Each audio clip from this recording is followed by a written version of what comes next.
Well, if you have watched any street road courses over the course of so many years, my next guest has usually, most likely, been one of the masterminds behind it.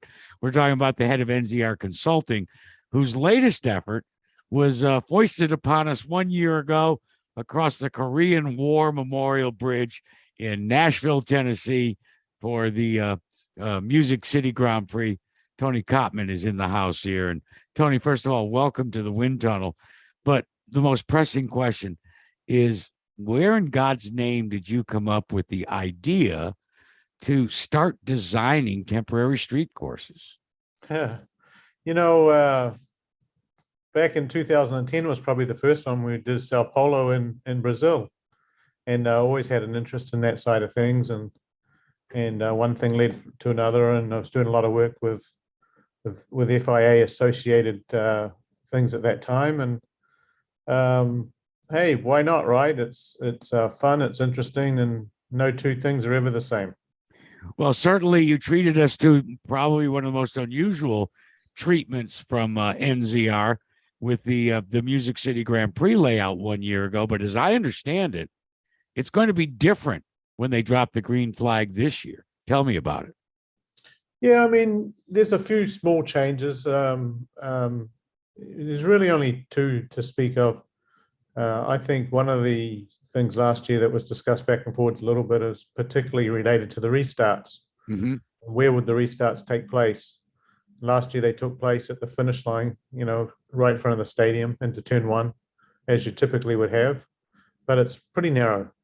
It's probably a good 8 to 10 feet narrower along that section than other parts of the track. So this year it's going to happen off the bridge, and that makes the premium is really turn nine. Turn nine, you come down off the bridge and pretty wide overtaking area, and they're going to build some more suites there this year. There's been a demand for more structures, so they'll build more suites. Will reduce the width of the racetrack a little bit, and they'll go racing. So I think the change will be positive. It'll be good for racing, and maybe they'll get a little bit sorted out before they get in front of the stadium. It was entertaining and exciting. There's no question about that. I'm interested though, when you christen a new facility like we did last year in Nashville, where do you seek the feedback afterwards from the sanctioning body, from the drivers, the owners, the fans? Tell me what your debrief is like. Yeah, I think, look, whenever you go somewhere new, there's no shortage of opinions, good or bad. And I think there's really two main sources that we really need to listen to. One is the drivers, the guys that are feeling it, are there, obviously are racing, and two, the sanctioning body. So everybody has thoughts or changes or ideas. So I think it's one of these things. If you win the race, you're probably happy, and if you crash out, you're unhappy, right? It's just racing. But those are the two real primary sources of information, and most often things align. Comments are generally the same, and you just take it for what it's worth, and try to apply it to do a better job or an improvement in next year. And look, you can't do everything people ask, and there's certainly a hell of a lot of restrictions on street circuit racing that probably most people really don't understand. You trace your background to the competitive side, and certainly you have a long storied history over there. So when you're trying to devise whatever evolutionary tweaks you want to introduce to a course that you've designed, do you pour over data the same way race teams do? Yeah, I think race teams probably pour over a lot more data because they have more people to do it, and obviously have manufacturer support, the way they pour it. But yeah, we applied data probably very, very similar to what they do. And, at the end of the day, as I said before, everybody's got a different story about a specific item. And we just need to narrow it down and most of all, listen. It's difficult to implement every change you'd ever want to. And there's no such thing as the perfect street course, unfortunately, in every way, shape or form. Everything's, it's either unique or has some sort of characteristic that's that's enticing or entertaining. Or I look often at the Gold Coast in Australia. All of a sudden we didn't mind walking to the track, and we didn't mind staying in a hotel right there, and we didn't mind narrow little garages to work out of. All that was just a byproduct of we were racing in a cool place. And Nashville brings a lot of that, where you can stay downtown and walk to the track, which I think is great. The money shot again will take place, and now we're going to have it involved in restarts as well, is that traversing of the Korean War Memorial Bridge that connects Titan Stadium to downtown.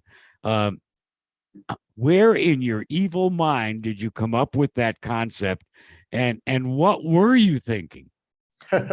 Maybe I wasn't. The reality is we're trying to lay out a course originally, and the Titan Stadium made sense from the perspective of there was a lot of real estate to use for pits and paddock and things like that. And as you know, that takes up a lot of room.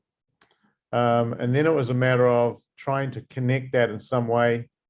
I really wanted to race downtown or have it downtown over the other side, but so much construction, it's just not practical to put the entire race over there.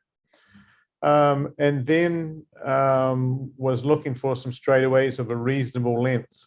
It could have stayed, all on the north side and on the stadium side of the river, and there was just really nowhere to go. So, I had looked at the bridge in an earlier iteration, maybe a couple of years before, but it was out of the question at that time. And came back and tried it again, and they were open to it. And now it's one of those things where you see the bridge, you know exactly where the track is. Yeah, it's iconic. It is the landmark, much the way Gateway can lay claim to the Gateway Arch, and so many other places. Tony, we had news just a couple of weeks ago, not on your side of the of the avenue, but NASCAR making the announcement that finally, and I've been campaigning for this for quite some time, they're going to erect a street course through downtown Chicago. What do you make of that announcement? And from your limited expertise about full-bodied stock cars, is it doable, or what do you think their challenges will be? Well, I think they're going to have challenges, just like we all do. First of all, I think it's great. It's like the Coliseum race they did. It was something different and unique, and I think that it's a good avenue to explore. Coincidentally, there's been so many organizations, from IndyCar way back and Champ Car and others, that have all tried to do something in Chicago. I can remember over 10 or 15 years time, at least now, very similar in the same area. So, I'll be interested to see what the outcome's like, interested to see how they operate, what they need to do operationally to operate. But hey, look, they're in Chicago, great market. I wish them all the best. Oh, it's certainly going to be fun. All right, on the drawing board in the future, any fantasy plans, like, maybe trying to design a street course that, maybe goes through a football stadium rather than around it, or, through a tunnel into Midtown Manhattan? What's on your bucket list that you would love, if given the opportunity, to incorporate into one of your designed street courses? Yeah, I would just like the opportunity to incorporate something that hasn't been done. And each street course is unique in its own way, whether people or others perceive good or bad. I'd like to look at it as, each is different. They're challenging from both the standpoint of impact on cities and commuters and businesses and things like that. You have that everywhere you go if you truly are downtown. So, for me, it's always trying to look for something that is interesting, is a focal point, is, you get the first shot of that place and you know where it is. And often that's not the racetrack. Right.